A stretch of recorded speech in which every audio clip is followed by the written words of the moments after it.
So continuing our quest, now we're going to talk about the symbolic anamnesis and how do you reach the symptoms and patterns through the symbolic anamnesis. Because the regular one who is health professional is already has already this tool, right?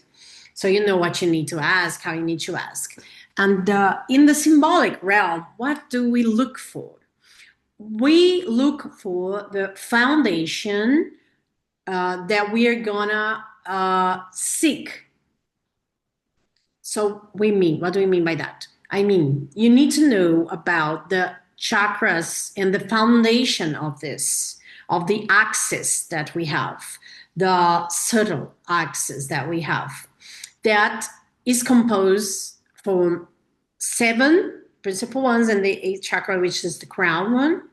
And I'll tell you how that works as I explain it to you. Okay, so here we have the first one, which is the first chakra, which is the one that brings us to the basal one.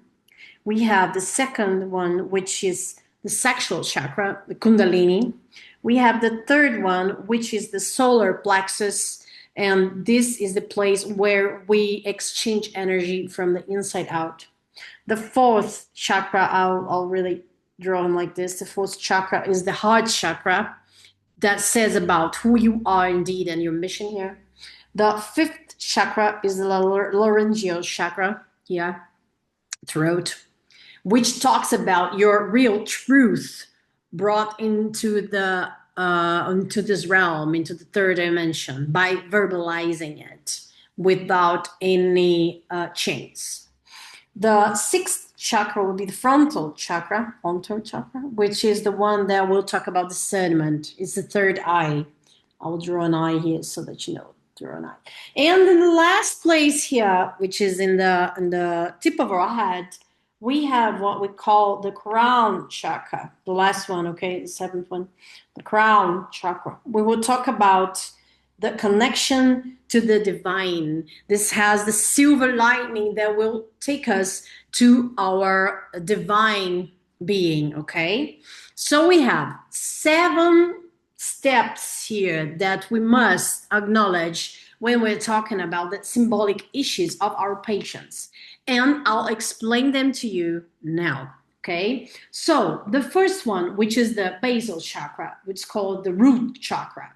It talks to you about the survival mode, the basic functions. This color is red, and you will know it. You will know that you have this chakra in disalignment when you live in constant stress, fear, and anxiety.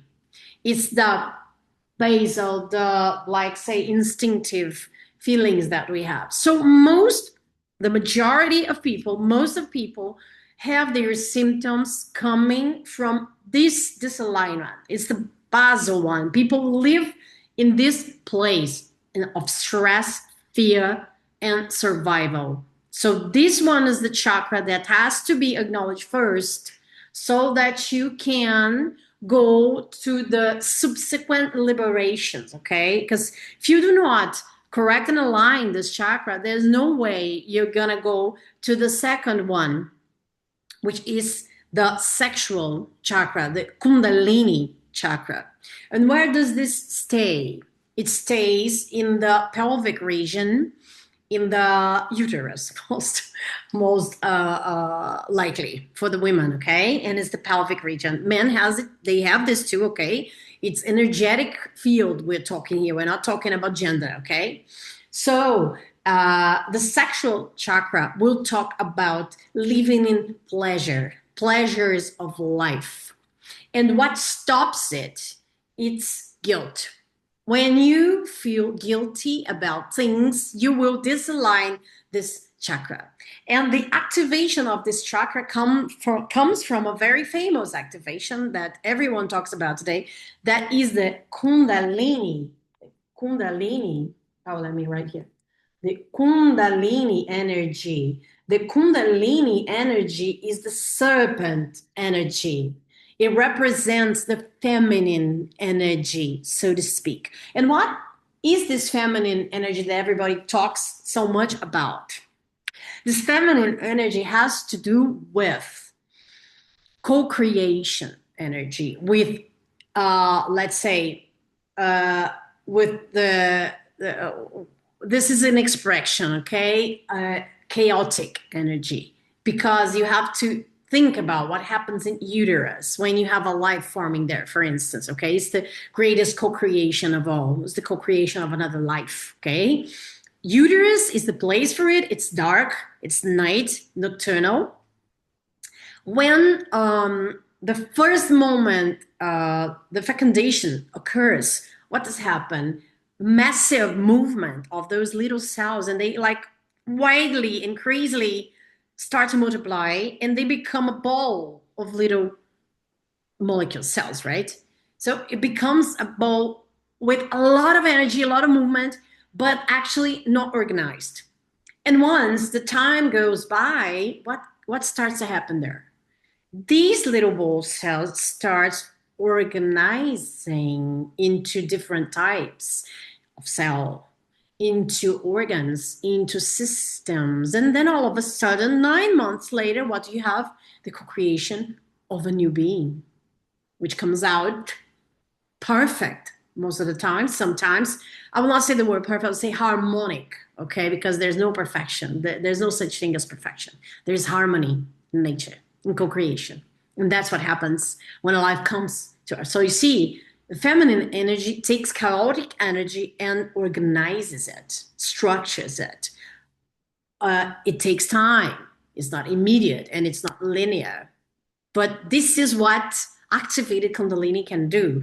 And I'm not talking about the material thing, even though we have this example in material life. But so it is with all the symbolic energy and fields that we have around us as humans. So when you do have a disalignment in the second chakra, what do you have? Chaos that do not organize. We have difficulties in feeling pleasure. And we have guilt about feeling pleasure, like sleeping till later in the morning, eating something that you like, having a great moment with your friends without blaming yourself. Oh, because I left my kids home. Oh, because I'm not working now, because I am on vacation, I should be producing more. This is second chakra disalignment. Do you understand? All right. Keeping up. Third chakra, the solar plexus, talks about exchange of energy of fields. So, which is in the umbilical, in the umbilicus, let's say like that. So what happens there? You have an openness in your energetic field, and this openness to see what people bring to you and what you give to them is in this place, is in this local, in the solar plexus chakra. So what happens here? Energy of the world gets in you. You process this energy. You see what serves you, what's good for you, what helps you, and what is toxic for you. And what is toxic, you take that out. You make that go out. So this is how the solar plexus works. When this does not work, when is this disaligned, in disalignment, what happens there? You hold mostly toxic energy from other people. You let bad energy come in, and you're not capable of spitting that out, of liberating that, of evacuating that. So for now, you might understand what I'm trying to talk about. So what are we talking symbolically here? Bringing this to the health issue. This happens when you have this disalignment. You have a lot of people that have problems in their bowel. You have a lot of difficulties in eliminating, or you have diarrheas that happen when the people get nervous as a consequence of that. And that is triggered by what generally? Shame.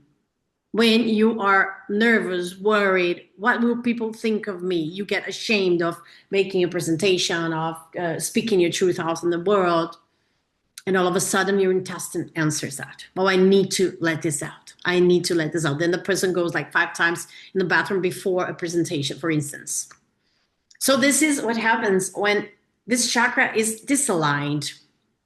You have chronic bowel problems, meaning diarrhea, meaning constipation, etc. Of course, I'll say this once again.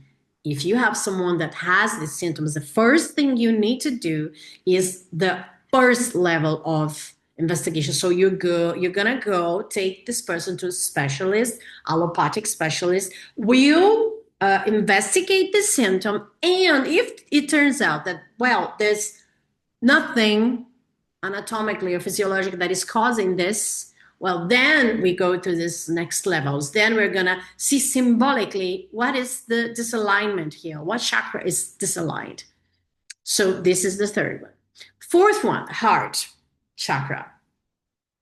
Heart chakra will talk about your truth. We'll talk about your mission here in this realm, in this dimension, in this planet. So when you know what you came for here, what is your contribution to this realm, this world, this dimension, you are aligned with this chakra. So you have identified you with yourself, literally, okay? But when you are disconnected from this mission, this purpose, from yourself, when you're disconnected to this, what starts happening? What we have said before, right before here. You start to have symptoms that will call out the heart, which in the last instance in here will be told as, oh, anxiety, over preoccupation, might have some anxious depression. What does happen there? Your heart will talk to you, but it's not your real anatomical heart. It's your symbolic heart. And you know that the field, the magnetic field of the heart can pulse 30 meters from you. And it's even more distant than your physical frequency. It goes farther than your physical frequency, your heart frequency, when it's aligned. It makes what we call a toroid compass. And the toroid compass is what helps us to go interdimensionally if you're going to go and study a little more quantum physics, for instance, okay? So when you are disaligned to your mission, to your purpose in here, you might have symptoms that will call from the heart. As I told you, they can manifest and mimic a heart attack. They can mimic a respiratory insufficiency, like, oh, I can't breathe, I can't breathe, I can't breathe. Or I'm in too much pain, I can't take it. I have a pressure on my chest. So it's your heart signing out that. Of course, once again, I'll say this to you. You will always investigate, firstly, the allopathic part. Once there's nothing there, then you're going to go to the next levels, okay? So we're talking about the symbolic anamnesis. Okay, all right. Keeping up. Throat chakra, laryngeal chakra. Here, we're going to talk about speak your truth to the world, but truth with a capital T. Not like, oh, yeah, I am truthful, right? Speak the truth. No, no, no. It's about who you are indeed and what you are in here. And have no fear of judgments, of whatsoever people might think about it. Just you being you and taking your truth, speaking out, bringing the word, the verb to this realm. That's what we're talking when we say about the laryngeal chakra that we call, or throat chakra. What happens when this is blocked? Well, actually, it is blocked mostly because of lies. But lies, what do you mean lies? Oh, I'm not a liar and stuff like that. It's not the kind of white lies. It's the lie that you tell to yourself every day about what you're doing with your life, about your relationships, about your job, about your true self, what you like or you dislike, what are you up to or you're not up to, what boundaries do you have, or what lines people can or cannot cross in your life. That's what I'm talking about here. And when this chakra is blocked, what do we have mostly? We have mostly the thyroid and thymic diseases. Again, once you discard the physical conditions, okay, the anatomical conditions.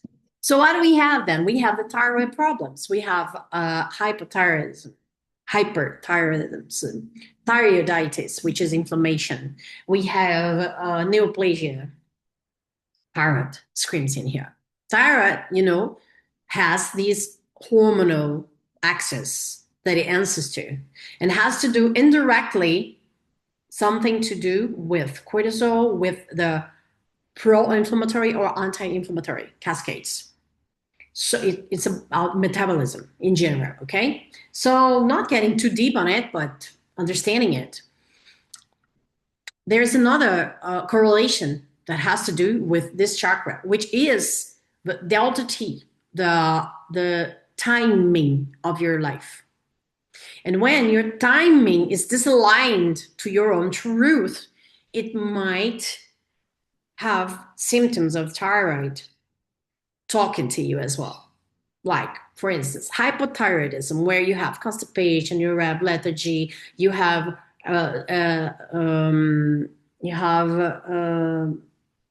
the need to sleep more and more.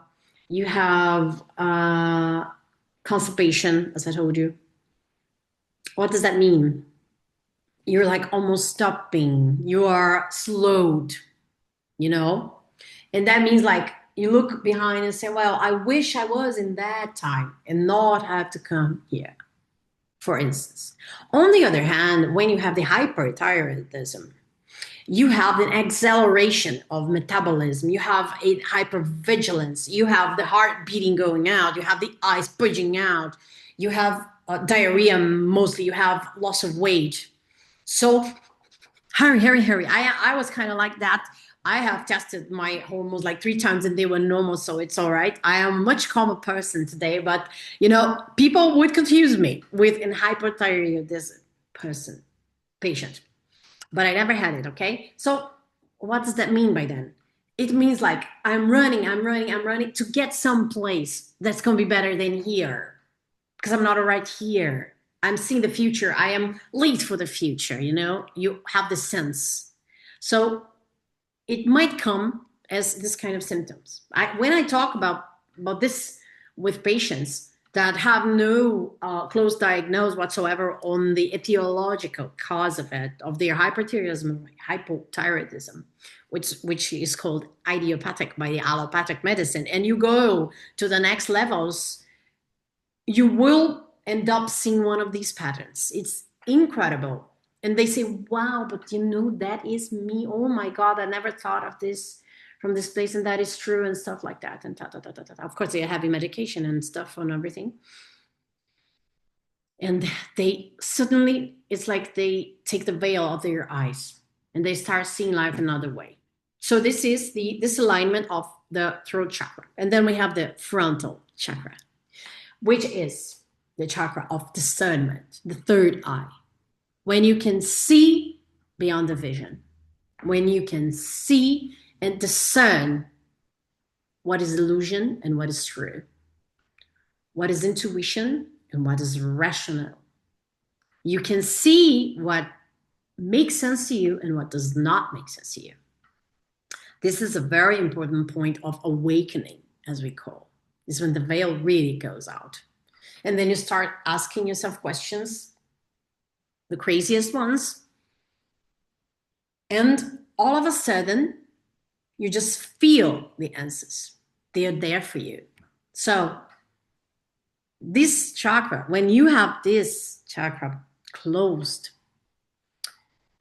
what does hold it a lot? Rationalization, or too much thinking and not feeling will close this eye. Too much of I need data, I need science, I need proof will close this eye. And when this eye suddenly opens, a lot of things will start making sense here in the next level. And then all of a sudden, this talk that we are having here, if you're a health professional, will make a lot of sense. And you're going to say, wow, how come I haven't seen this before? It's okay. It's normal. It's everyone has his own time on it. And then the last one, the crown chakra, is a chakra of the divine connection. When all of this is open, align, and it all makes sense, what you will see, that we are one, and the one is us. It's the oneness. We're connected to the source. We have a thread that connects us in here, and we have something inside of us that will start pulsing this frequency and calling for the ones that are alike. And then that changes your frequency. And yes, it happens. And then when this happens, what starts happening? It starts reverberating on the outside. And of course, it will reverberate in other people's fields as well. And so when you have the ones that are not interested or are not ready on it, what does that do? That will raise their shadow up. They will all of a sudden, they'll say, what are you talking about? And stuff like that, and start denying it completely. And then it will go away eventually. This starts happening. People will start getting away, and the new ones will come to you, the frequencies that are aligned with you in this timing. And what does block the crown chakra? How can I say to you this? It's called when you were attached. Is the attachment on things, on people, on feelings. It's hard to explain. It's complex, because you might love someone. You may love your children, your husband, your friends, your parents. But you must know that loving is different from attaching. You must know that you can love them and still be apart from them. As crazy as it seems, it's a hard definition. It's something for ahead that we'll talk about, okay? So this summary of this symbolic anamnesis that you do, looking for this kind of pattern in people and looking for what symptoms this bring to them, it's very important, because from here, we will understand what patterns take these people to this place and what can we do in terms of alchemical operations that these people can start understanding the processes that they are going through, even when they don't see it in the first place. We as professionals can see that and can help them to translate this, okay?